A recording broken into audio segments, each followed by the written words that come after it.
কি অবস্থা তোমার? হঠাৎ এমন কথা? কি হয়েছে তোমার?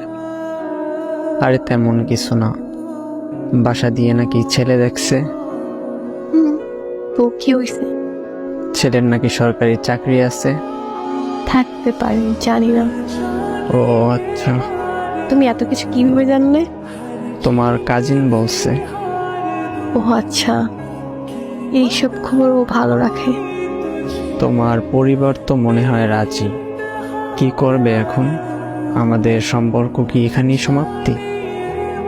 এই শোন, বিয়ে আমি করব, আমার পরিবার না।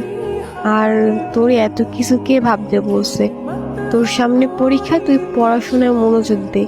আমি তোর ছিলাম, তোর আছি, তোরই থাকবো। তুই পরীক্ষাটা দে আগে, তারপর হাত ধরে নতুন জীবন শুরু করব। সত্যি তো?